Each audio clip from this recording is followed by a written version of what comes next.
नमस्ते दोस्तों। जैसा कि आप जानते हैं, बिहार विधानसभा चुनाव 2025 में एनडीए और महागठबंधन दोनों ने अपना अपना घोषणा पत्र जारी कर दिया है।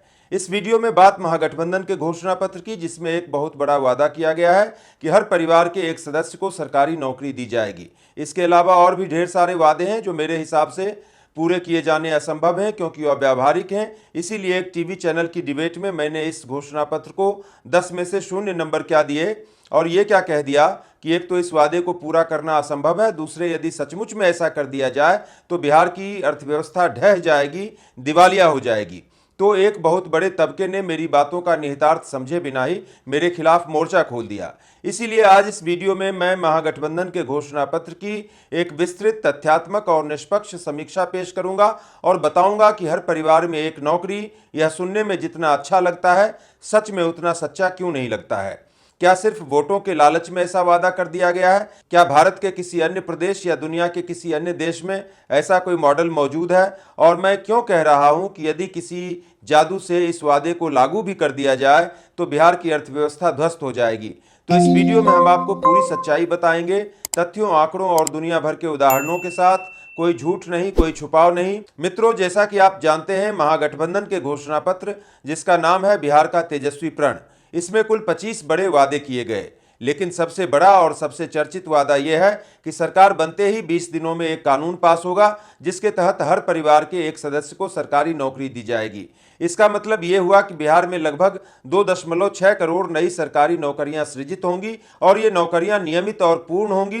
इनमें संविदा पर भी कोई नहीं होगा, क्योंकि घोषणा पत्र में सभी वर्तमान संविदा कर्मियों को भी नियमित कर दिए जाने की बात कही गई है। सवाल यह है कि क्या ये वादे पूरे करने संभव हैं? मेरे ख्याल से बिल्कुल नहीं। तो आइए 5 ठोस वजहों से समझते हैं कि क्यों ये वादे पूरे करने असंभव हैं। पहली वजह की तो देखिए, काफी चर्चा हो रही है कि बजट पर भारी बोझ पड़ेगा। आप लोग खुद भी इस बात पर काफी कैलकुलेशन कर चुके होंगे, लेकिन जरा मेरा कैलकुलेशन भी एक बार देख लीजिए।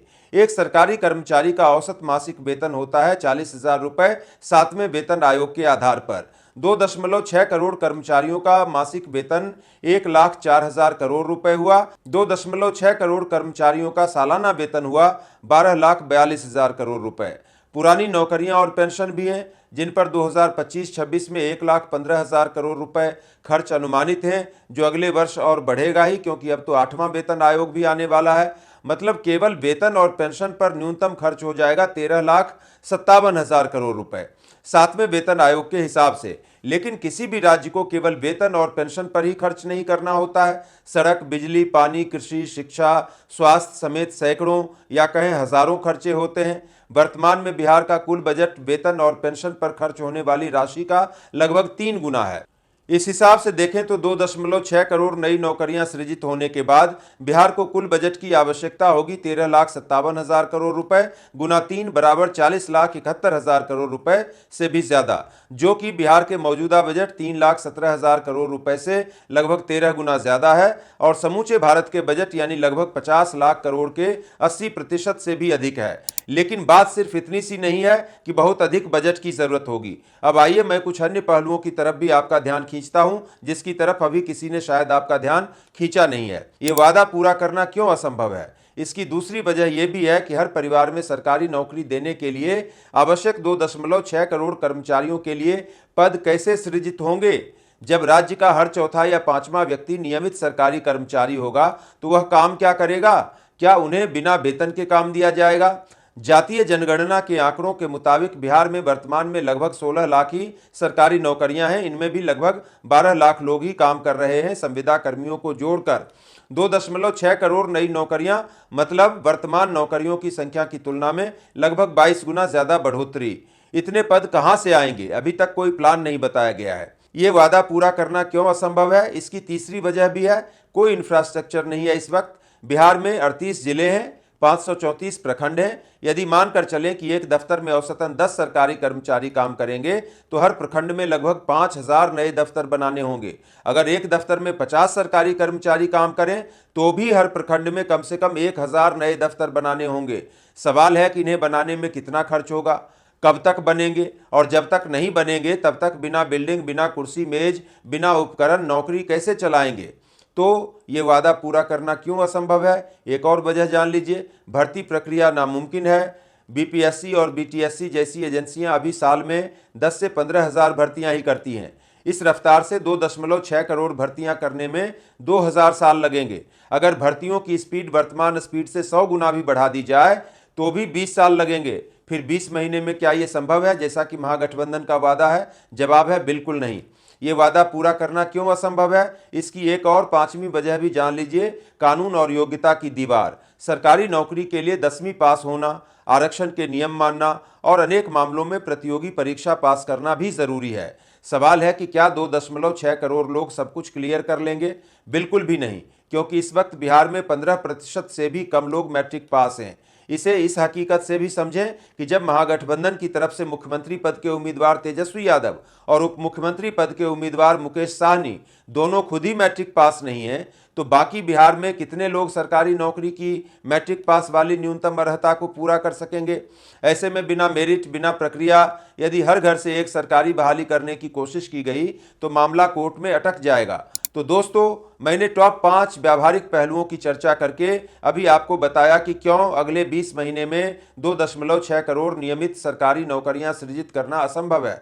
आइए अब हम जानते हैं कि क्या भारत में कोई ऐसा राज्य या दुनिया में कोई ऐसा देश है जहां हर परिवार के एक सदस्य को सरकारी नौकरी दी जाती हो।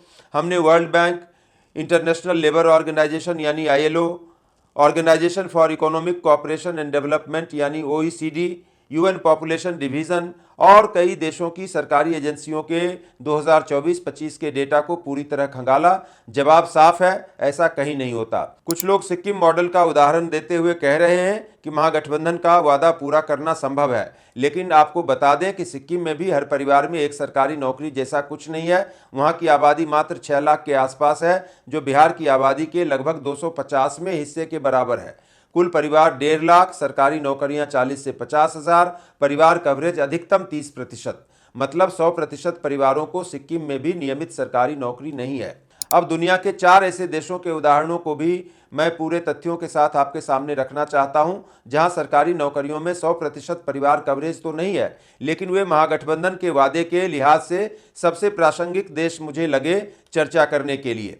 पहले कुवैत की चर्चा करते हैं, जहां बिहार में किए गए दावे की तरह 100% तो नहीं, लेकिन 90 से 95% नागरिक परिवारों के सदस्यों को सरकारी नौकरी मिली हुई है। लेकिन वह ऐसा इसलिए कर पाता है क्योंकि वहां मात्र 32% नागरिक रहते हैं, 68% विदेशी लोग रहते हैं कुवैत में।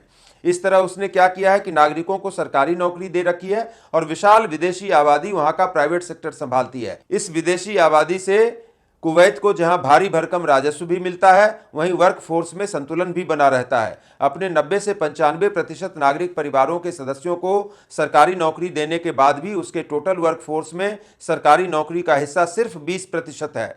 यह भी महत्वपूर्ण है कि बिहार के 100वें हिस्से के बराबर आबादी वाले इस देश का बजट बिहार से 2.5 गुना बड़ा और राजस्व प्राप्ति बिहार से 5 गुना ज्यादा है। बहुत छोटा देश है, तेल के पैसों से आबाद है, अपना 90% तेल निर्यात करता है। इन सब कारणों से कुवैत मॉडल को बिहार में लागू करना असंभव है। तो अब बात कर लेते हैं उत्तर कोरिया की, जो कि दूसरा सबसे नज़दीकी उदाहरण मुझे लगा, जहां कथित रूप से 95 to 98% परिवारों के लोगों को सरकारी काम मिला हुआ है। मैं सरकारी काम शब्द का इस्तेमाल कर रहा हूं, कृपया ध्यान दें, मैं सरकारी नौकरी शब्द का इस्तेमाल नहीं कर रहा हूं। आप जानते हैं कि उत्तर कोरिया समूची दुनिया से कटा हुआ एक ऐसा बंद देश है जहां तानाशाही शासन लागू है। ILO और UN की ह्यूमन राइट्स रिपोर्ट के मुताबिक वहां की व्यवस्था पर सरकारी कंट्रोल 90% से ज्यादा है। प्राइवेट सेक्टर नाम मात्र के बराबर है, क्योंकि यह पूरी तरह से कम्युनिस्ट सिस्टम है। वहां सरकार हर वयस्क को काम तो देती है, खेत में, फैक्ट्री में, सेना में, लेकिन यह जबरदस्ती है। आप चुन नहीं सकते कि मुझे क्या करना है और क्या नहीं करना है। सरकार का आदेश आ गया तो करना पड़ेगा, नहीं करेंगे तो सजा हो जाएगी। वेतन भी नाम मात्र का है, अपनी मर्जी से नौकरी आप छोड़ नहीं सकते। वहां जबरन श्रम है, स्वतंत्र नौकरी नहीं है। उनकी स्थिति अपने यहाँ के मनरेगा मजदूरों से भी बदतर है, नागरिकों की जिंदगी गुलामों से भी बदतर है। तो मुझे तो लगता नहीं कि उत्तर कोरिया का मॉडल कोई बिहार में लागू करना चाहेगा। उम्मीद करता हूं कि महागठबंधन की भी मंशा बिहार में उत्तर कोरिया मॉडल लागू करने की तो कतई नहीं होगी। उत्तर कोरिया और कुवैत के अलावा मैं आपको सऊदी अरब के बारे में भी बताना चाहता हूं। सऊदी अरब का परिवार साइज बिहार के साइज से लगभग 2 गुना बड़ा है। बिहार में नेशनल फैमिली हेल्थ सर्वे के आंकड़ों के मुताबिक 4.85 लोगों का परिवार है, जबकि सऊदी अरब में लगभग 8 लोगों का परिवार है। इसलिए वहां एक परिवार से एक व्यक्ति को सरकारी नौकरी देना बिहार की तुलना में 2 गुना आसान हो जाता है। लेकिन इसके बावजूद वहां हर परिवार के लोगों को सरकारी नौकरी नहीं मिली हुई है। वहां भी सरकारी नौकरियों में परिवार कवरेज मात्र 40 से 50% ही है। आप जानते हैं कि सऊदी अरब भी कुवैत की तरह ही तेल के खेल से आबाद है और वहां भी प्राइवेट सेक्टर काफी बड़ा है। इसलिए वहां की सरकार ने सऊदाइजेशन नामक पॉलिसी के तहत प्राइवेट कंपनियों पर बंदिश लगा रखी है कि आपको अपने यहां कम से कम 50% बहाली सऊदी अरब के लोगों की करनी होगी।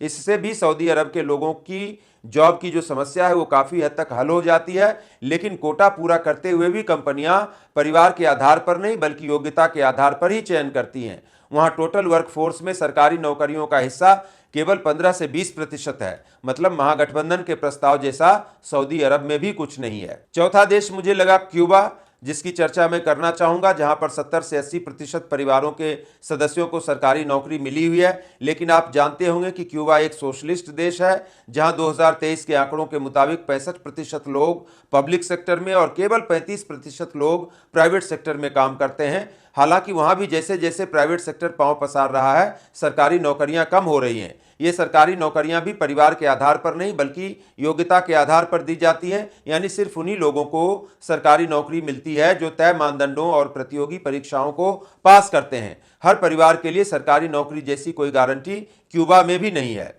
तो यहां पर इस बात पर भी आपको ध्यान देना चाहिए कि जिन 4 देशों का मैंने नजदीकी उदाहरण के तौर पर जिक्र किया है, उनमें सबकी आबादी बिहार से काफी कम है और सरकारी नौकरियों की संख्या भी बिहार में महागठबंधन के वादे के सामने काफी कम है। कुवैत की नागरिक आबादी मात्र 15.6 लाख है। कुल सरकारी नौकरियां मात्र 3,80,000 है। आप देखिए कि बिहार में प्रॉमिस किया गया है 2,60,00,000 नौकरियों का लगभग, और कुवैत की कुल सरकारी नौकरियों की संख्या 3,80,000 है। उत्तर कोरिया की आबादी 2,61,00,000 है। सरकारी काम 1,30,00,000 है। उत्तर कोरिया के बारे में मैं पहले ही आपको बता चुका हूं कि वहां का सरकारी काम अपने देश की सरकारी नौकरी से कितना अलग है और कैसे अलग है। सऊदी अरब की आबादी 3,53,00,000 है। सरकारी नौकरियां मात्र 22 लाख हैं। और क्यूबा की आबादी 98 लाख है। सरकारी नौकरियां मात्र 31 लाख हैं। तो ये सारे जो देश हैं वो आबादी में बिहार से बहुत छोटे हैं और वहां पर सरकारी नौकरियां भी काफी कम हैं उस टारगेट की तुलना में जो महागठबंधन ने बिहार के लिए सेट किया है। तो निष्कर्ष क्या निकला कि हर परिवार में सरकारी नौकरी जैसी गारंटी समूची दुनिया में कहीं नहीं है। उत्तर कोरिया में सरकारी गुलामी है, कुवैत में कुबेर का खजाना यानी तेल के कुएं हैं। ऐसे में बिहार न तो उत्तर कोरिया बनना चाहेगा न ही कुवैत बन सकता है। लेकिन फिर भी मान लीजिए कि जादू से बिहार का बजट करीब 40 लाख करोड़ का हो गया, समूचे भारत के बजट का 80% अकेले बिहार का बजट हो जाए और सरकार ने 2.6 करोड़ सरकारी नौकरियां स्थायी रूप से दे भी दी, तो क्या होगा? होंगे ये 5 विनाशकारी परिणाम, जिनके कारण मैंने ये कहा कि बिहार की अर्थव्यवस्था ध्वस्त हो जाएगी यदि इन वादों को पूरा कर दिया गया। पहला विनाशकारी परिणाम क्या होगा? बिहार दिवालिया हो जाएगा। बिहार की अनुमानित जीएसडीपी है मात्र 11 लाख करोड़ रुपए। केवल नए कर्मचारियों के वेतन के लिए चाहिए 12.5 लाख करोड़ रुपए हर साल, और बिहार का कुल बजट चाहिए 40 लाख करोड़ रुपए से ज्यादा हर साल। तो आप समझ सकते हैं कि बिहार दिवालिया नहीं होगा तो क्या होगा। दूसरा विनाशकारी परिणाम क्या होगा? महंगाई का तूफान आ जाएगा। 2.6 करोड़ लोगों के पास अच्छा खासा पैसा आएगा तो मांग बढ़ेगी, लेकिन सप्लाई तो वही रहेगी या उस हिसाब से बढ़ नहीं पाएगी। यानी महंगाई तुरंत ही इतनी तेजी से बढ़ेगी जिसकी आपने कल्पना भी नहीं की होगी। शायद श्रीलंका में तख्ता पलट के समय जैसे हालात थे उससे भी ज्यादा बुरे हालात बिहार में पैदा हो जाएंगे। तीसरा विनाशकारी परिणाम क्या होगा? प्राइवेट सेक्टर का पतन होगा। कोई प्राइवेट जॉब नहीं लेना चाहेगा, फैक्ट्रियां बंद हो जाएंगी, कृषि सेक्टर की हालत और खराब हो जाएगी, सर्विस सेक्टर कोलैप्स हो जाएगा, बाजार बिखरने लगेगा। इन हालात में सरकार स्थिति को संभाल नहीं पाएगी। सरकार एक तरफ सरकारी नौकरियां क्रिएट करने में ऊर्जा लगाएगी, दूसरी तरफ प्राइवेट सेक्टर में बेरोजगारी उल्टे बढ़ती जाएगी। तो प्राइवेट सेक्टर डूबेगा तो सरकार को जितना राजस्व अभी प्राप्त होता है वह भी नहीं मिल पाएगा और अर्थव्यवस्था बिहार की डूब जाएगी। चौथा विनाशकारी परिणाम क्या होगा? प्रोडक्टिविटी भी लगभग जीरो हो जाएगी। बिना काम के नौकरी हो जाएगी, कामचोरी भ्रष्टाचार बढ़ जाएगा, सरकारी दफ्तर पार्किंग लॉट बन जाएंगे। आज ही सरकारी दफ्तरों में कितना और किस गति से काम होता है आप जानते हैं। तो जब हर परिवार को सरकारी नौकरी की गारंटी मिल जाएगी तो कौन काम करेगा और क्या काम करेगा, यह बात बिहार के लोगों से बेहतर कौन समझता होगा। तो पांचवा विनाशकारी परिणाम क्या होगा, अब उसको भी समझ लीजिए। केंद्र से भी टकराव शुरू हो जाएगा, राज्य की अर्थव्यवस्था चरमराएगी।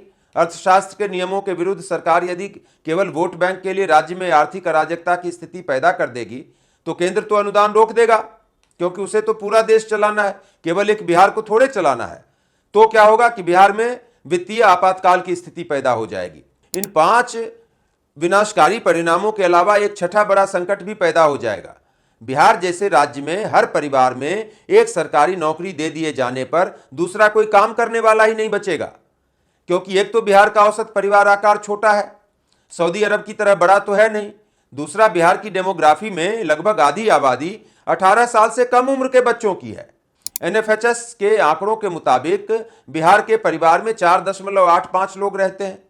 एक को सरकारी नौकरी दे दी तो बच गए 3.85 लोग। इनमें भी 18 साल से कम उम्र के बच्चे जिनकी उम्र पढ़ाई की है और जो अभी रोजगार करने के लायक हुए नहीं, ऐसे बच्चे कितने हैं, 2.27। तो उनको घटा दीजिए आप 3.85 में से 2.27, तो बच गए 1.58। उसके बाद 60 साल से अधिक बुजुर्ग भी हैं जो काम से सेवानिवृत्त हो चुके हैं। ऐसे बुजुर्गों की संख्या परिवार में 0.55 है, तो इनको अब घटा दीजिए बचे हुए 1.58 में से।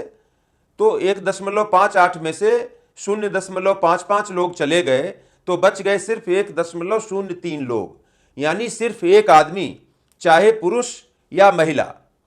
तो कम से कम एक आदमी तो घर संभालने के लिए भी चाहिए ना। ये बचा हुआ एक आदमी घर संभालने में व्यस्त हो जाएगा। अगर ये बचा हुआ आदमी एक आदमी घर नहीं संभालेगा तो घर भी कोलैप्स हो जाएगा। तो समस्या क्या खड़ी होगी कि जैसे यह बचा हुआ आदमी घर परिवार को संभालने में बिजी हो जाएगा, वैसे ही समाज और अर्थव्यवस्था में दूसरा गंभीर संकट खड़ा हो जाएगा। खेती कौन करेगा, उद्योग कौन चलाएगा, दुकान कौन चलाएगा, सर्विस सेक्टर जो कि बहुत बड़ा है, अर्थव्यवस्था और जीवन का आधार है, उसको कौन अपनी सेवाएं देगा। यानी बिहार की अर्थव्यवस्था देखिए खाली हो जाएगी।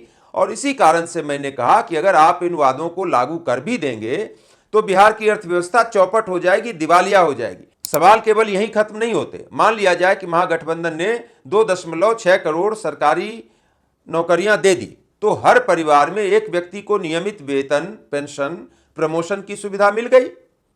पेंशन भी ओपीएस, ओल्ड पेंशन सिस्टम, यानी कि राज्य के हर परिवार को मजबूत आर्थिक सुरक्षा मिल गई।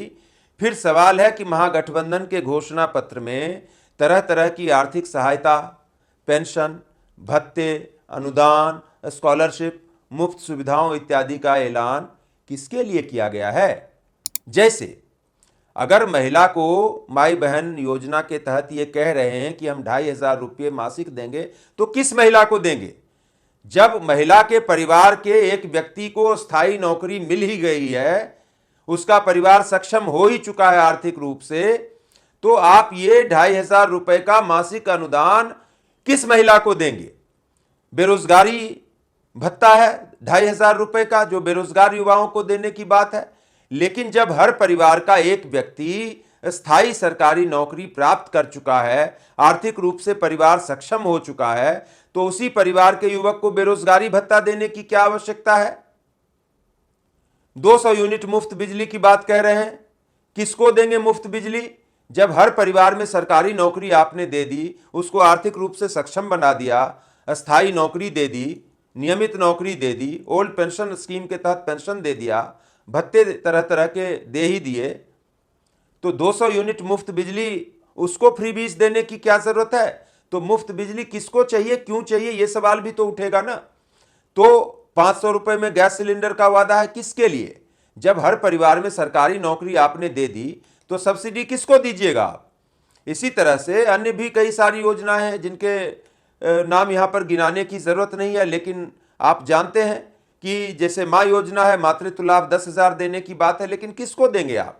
जब परिवार सक्षम हो गया, सरकारी नौकरी मिल गई, तो आपकी इस आर्थिक सहायता किसको चाहिए और क्यों चाहिए। और सवाल यह भी है ना कि जब हर परिवार को स्थायी सरकारी नौकरी दे ही दी है, तो उसी परिवार को फिर से इन सभी अतिरिक्त सहायताओं का क्या मतलब है।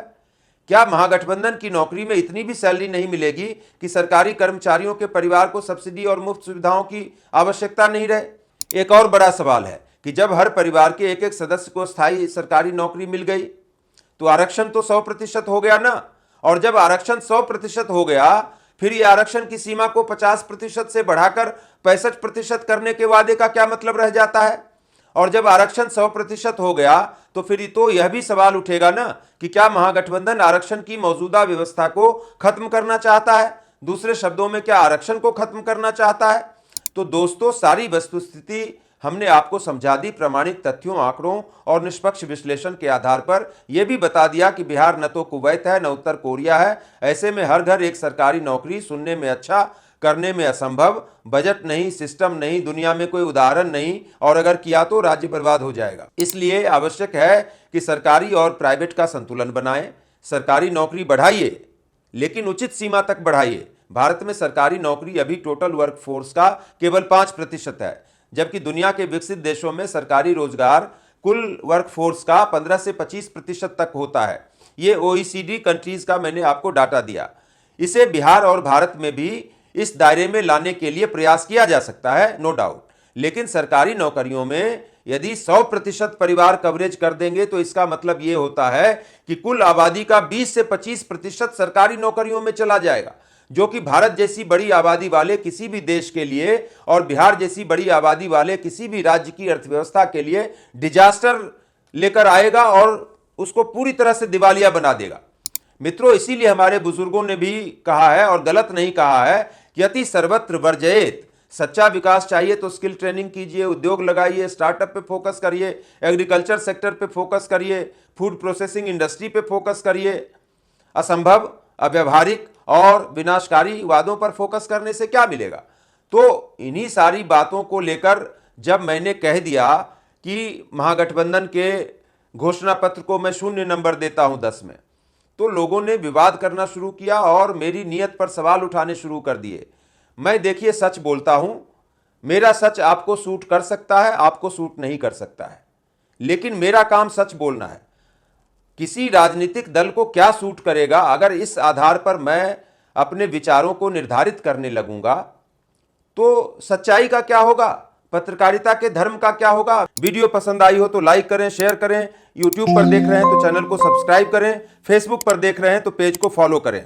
मिलते हैं अगली वीडियो में सच के साथ, बिना कोई समझौता किए। धन्यवाद। जय बिहार, जय भारत।